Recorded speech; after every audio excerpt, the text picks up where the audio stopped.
আসসালামু আলাইকুম ওয়া রাহমাতুল্লাহি ওয়া বারাকাতুহু। ঘটনাটা প্রায় ৪,৫০০ বছর আগে এই পৃথিবীতে হয়েছিল। আমরা অনেকেই জানি ডেড সি, যার বাংলা নাম হচ্ছে মৃত সাগর। মৃত সাগর এই জন্য বলা হয়, সেই সাগরে কোনো জীব নাই, কোনো প্রাণীর অস্তিত্ব নাই।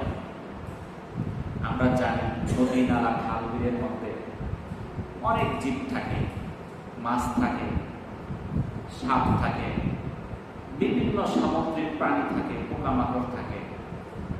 কিন্তু এই ডেড সি এমন একটা সাগর, যেই সাগরে কোনো প্রাণ নাই, কোনো জীবিত কোনো প্রাণী নাই। সেই সাগরটার পূর্ব দিকে আছে জর্ডান, পশ্চিম দিকে আছে যে দখলদার ইহুদি রাষ্ট্র ইসরায়েল।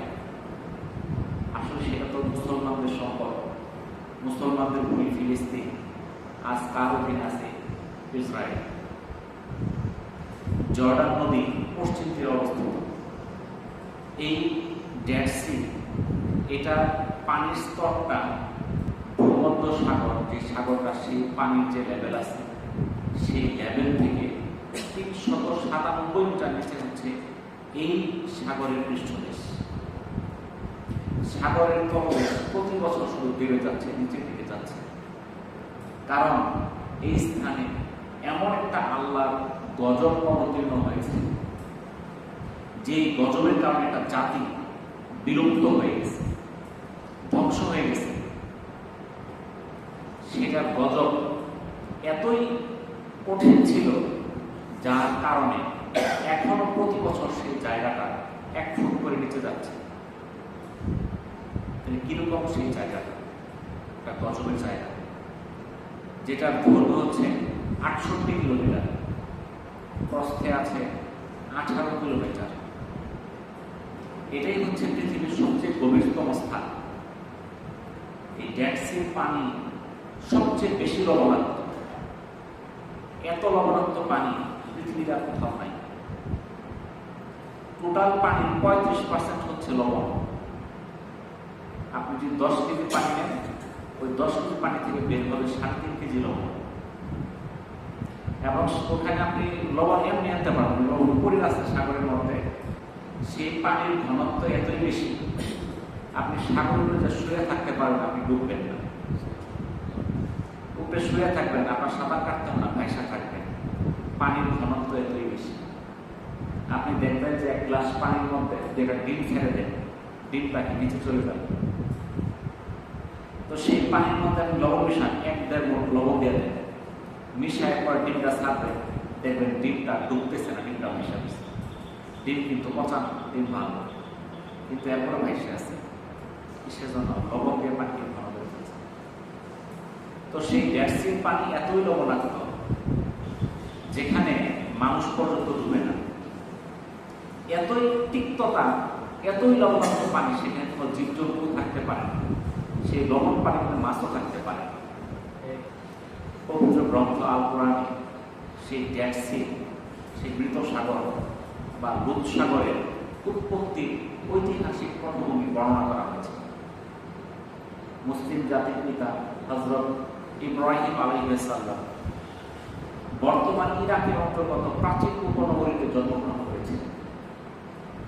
তিনি নিজে প্রথমে ইরাক থেকে মিশর পর্যন্ত, সিরিয়া ও ফিলিস্তিন থেকে আরবের মরুভূমির বিভিন্ন প্রান্ত পর্যন্ত দীর্ঘ কয়েক বছর ঘুরে ঘুরে আল্লাহর আনুগত্য স্বীকার ও তার হুকুম মেনে চলার পথে মানব জাতিকে আহ্বান করেন।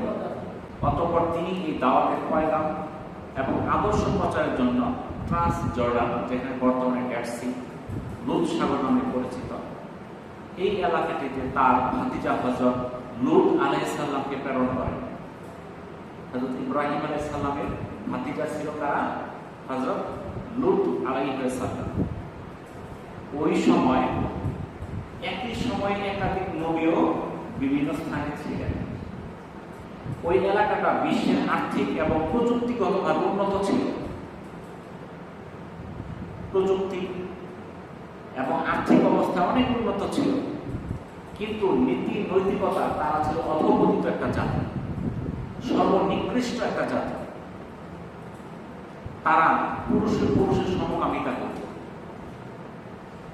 লুটপাট, রাহাজানি, ডাকাতি ইত্যাদি ছিল তাদের নিত্যদিনের কাজ।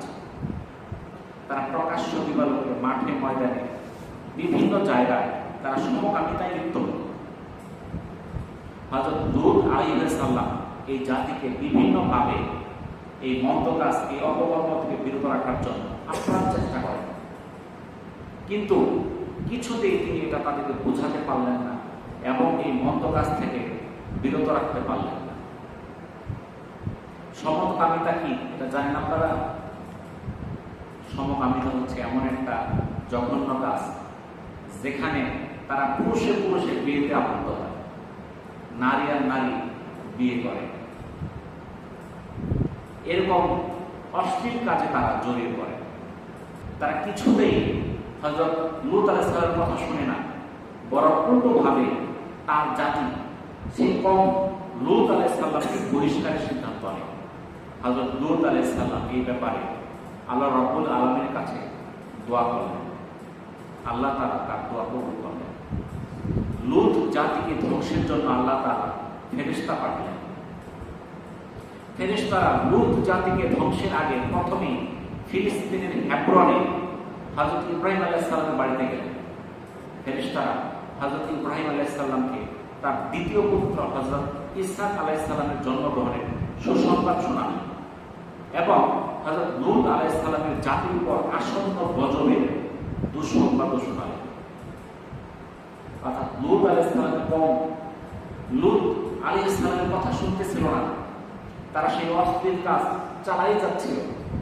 সেই কওমের উপর গজব অবধারিত, সেই সংবাদটাও ফেরেশতারা হযরত ইব্রাহিম আলাইহিস সালামকে দিয়ে দিলেন।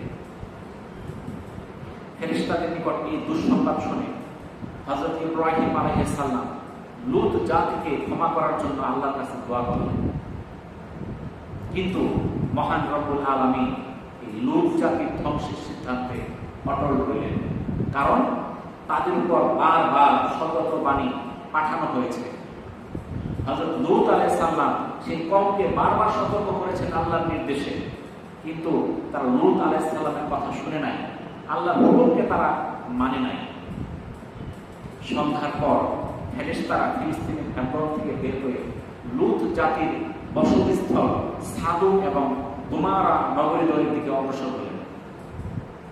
তাহলে সেই ইব্রাহিম আলাইহিস সালামের বাড়ি থেকে ফেরেশতারা চলে গেলেন লূত জাতির বসতিস্থল সাদুম এবং গোমরা সেই এলাকায়। সেই লোকেরা সমকামিতায় লিপ্ত ছিল। হযরত জিবরাইল আলাইহিস সালাম, হযরত ইসরাফিল আলাইহিস সালাম এবং হযরত মিকাইল আলাইহিস সালাম, এই তিনজন ফেরেশতা সুদর্শন ছেলে মানুষের রূপ ধারণ করে সেই এলাকায় গেলেন। তাহলে ফেরেশতারা গেলেন সুন্দর তিনজন ছেলের আকৃতিতে। এই সুদর্শন এই মানুষরূপী ফেরেশতারা সন্ধ্যার পর রাতের অন্ধকারে লূত আলাইহিস সালামের বাড়িতে পৌঁছার পরপরই হযরত লূত আলাইহিস সালামের স্ত্রী সেই বিষয়টা জেনে যায়। লূত আলাইহিস সালাম ছিল আল্লাহর নবী, কিন্তু তার স্ত্রী ছিল বদ্বীন। সেই লূত আলাইহিস সালামের স্ত্রী যখন দেখলেন যে তিনজন সুদর্শন যুবক তাদের বাড়িতে এসেছে, এই খবরটা এই লূত আলাইহিস সালামের স্ত্রী বাইরে এলাকার যুবকদের মধ্যে প্রকাশ করে দিলেন, ছড়িয়ে দিলেন। সংবাদ যখন বাইরে ছড়িয়ে পড়ল যে লূত আলাইহিস সালামের বাড়িতে তিনজন সুদর্শন যুবক এসেছে, সাথে সাথে শত সহস্র যুবক দল সেই মেহমানদের সাথে, মানুষরূপী ফেরেশতাদের সাথে সমকামিতায় লিপ্ত হওয়ার জন্য ব্যাকুল হয়ে গেল। হযরত লূত আলাইহিস সালাম এর বাড়িতে শত শত মানুষ আসা শুরু করল।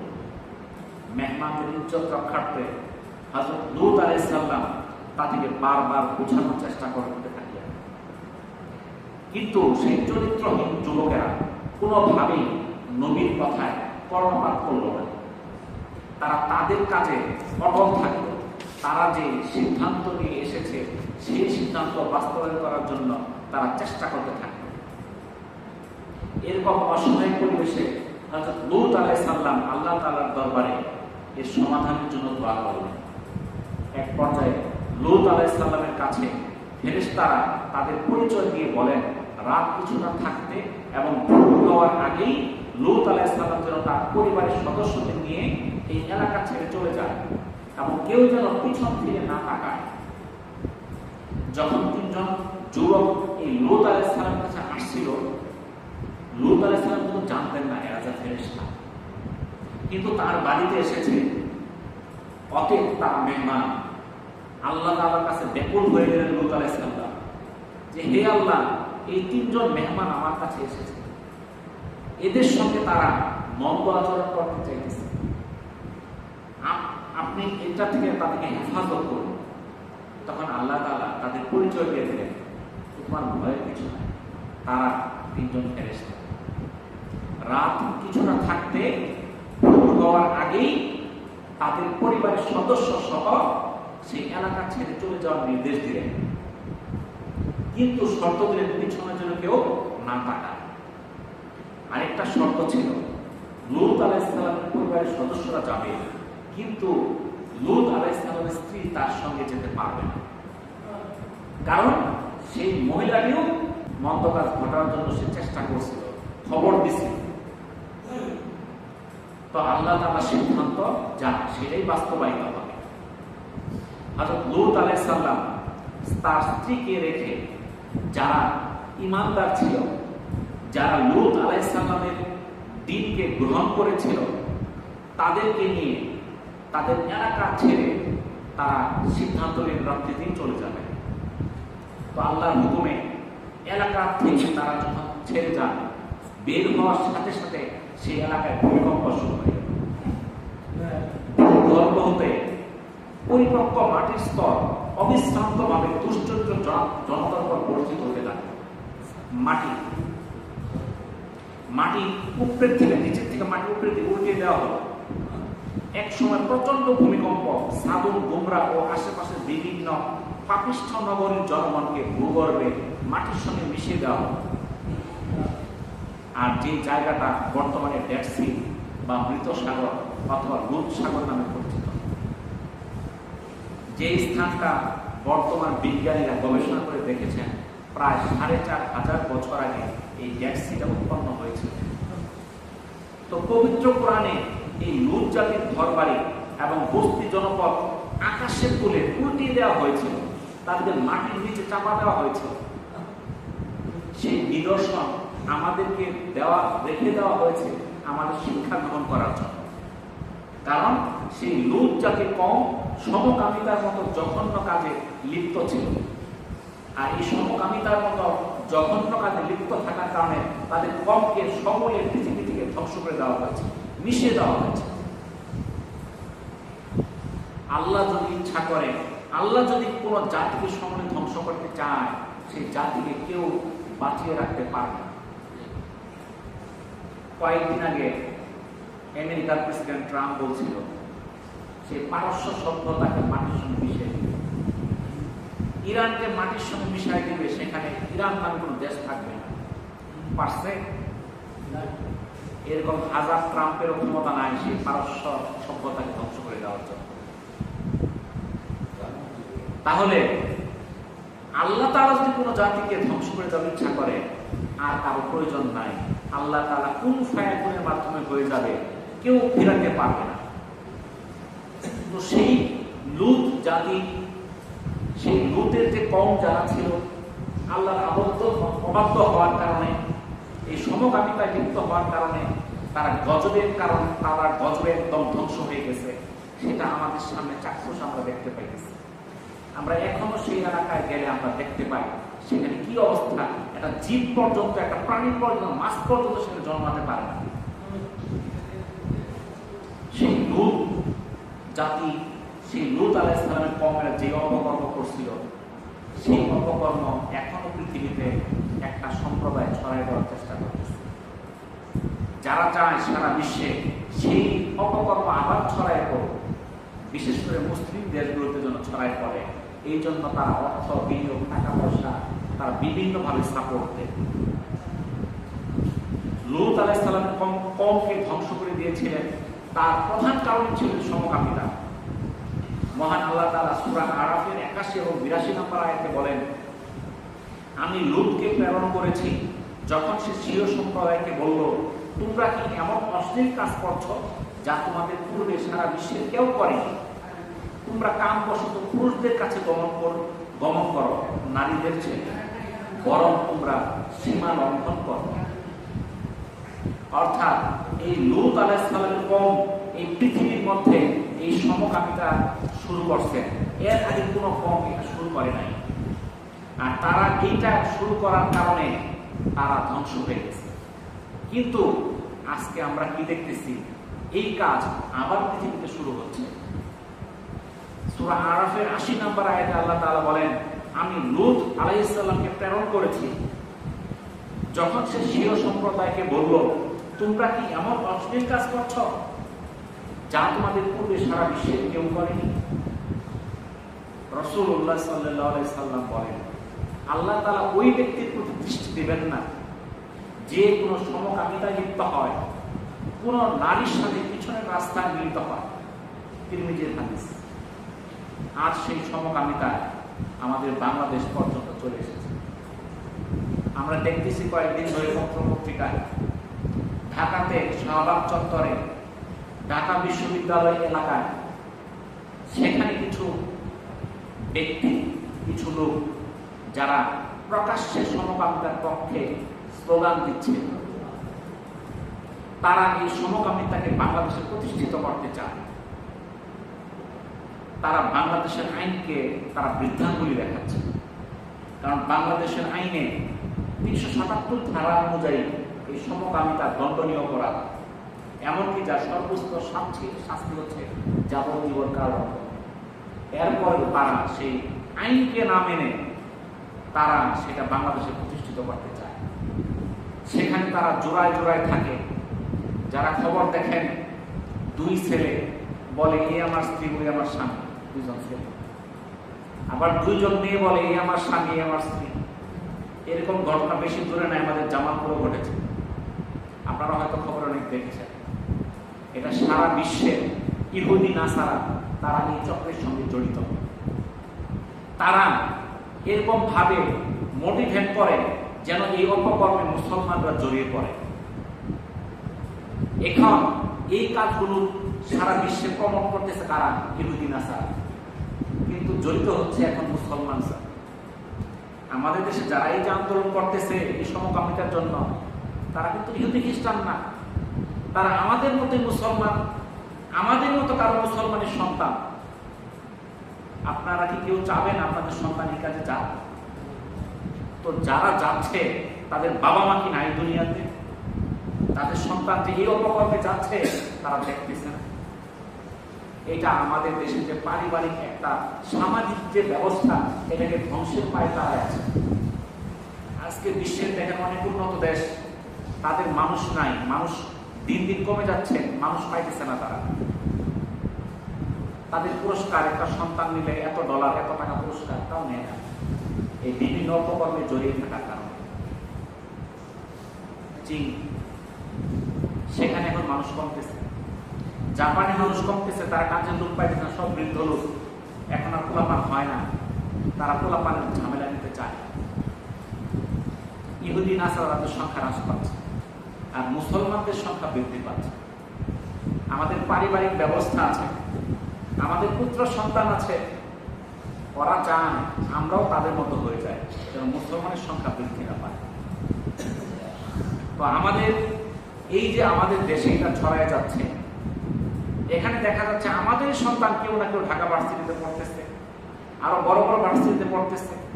তারা বিভিন্ন সেই পশ্চিমা সংস্কৃতির তালে তারা এই সব অপকর্মে জড়িত হয়েছে। আমরাও নিজেরা জানি।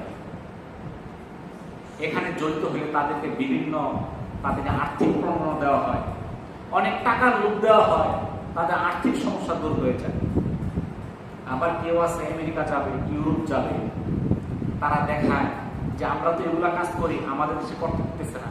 এই গত সপ্তাহে তারা বের হয়েছিল, কিছু তৌহিদ জনতাদেরকে বিশাল উত্তম মধ্যম দিয়ে পিটায় বিদায় করছে। আবার তারা ঘোষণা দিচ্ছে আগামীকালকে বের হবে। এরা বিদেশে যায় দেখায় যে আমরা এই কাজ করতে চাই, তোমরা যা বলো। কিন্তু আমরা তো পিঠটা বের করে দিতেছি, আমাদের জীবনের সংখ্যা আমরা বাঁচতে পারতেছি না, আমাদের বিষাদ, আমরা তোমাদের দেশে চলে যাবো। এই কাজ করলে তাদের বিদেশের ভিসা খুব সহজে পাওয়া যায়। দেখবেন যে বিভিন্ন সময় রাসূলের বিরুদ্ধে অবমাননার কথা বলে অনেক মুসলমানের সন্তান। উদ্দেশ্য কি? উদ্দেশ্য হল বৈদেশিক আর্থিক সহযোগিতা, টাকা পয়সা, লোভ লালসা। তারা যা চাবে তাই দেবে, তাদের বিদেশের নাগরিকত্ব দিবে, সেখানে থাকার টাকা পয়সা দিবে। অর্থাৎ সারা বিশ্বের যত ইহুদি, নাসারা, অমুসলিম, তারা আমাদের মুসলমানদেরকে ধ্বংস করার জন্য যেখানে পাইতেছে সেখানেই চেষ্টা করতেছে। এই সমকামিতা সম্পর্কে আজকে আলোচনা করা হয়েছে। আমাদেরকে এই বিষয়গুলো সম্পর্কে সতর্ক থাকতে হবে। তো যাই হোক, আমরা এই সকল অপকর্ম থেকে আমরা বিরত থাকবো, আমরা সচেতন থাকবো, আমাদের সন্তানরা যেন এরকম কোনো অপকর্মে না জড়ায় সেই দিকে আমরা চেষ্টা করব। তো আল্লাহ তাআলা আমাদেরকে তৌফিক দান করুন। আখিরুদ দাওয়ানা আলহামদুলিল্লাহি রাব্বিল আলামিন। আসসালামু আলাইকুম ওয়া রাহমাতুল্লাহি ওয়া বারাকাতুহু।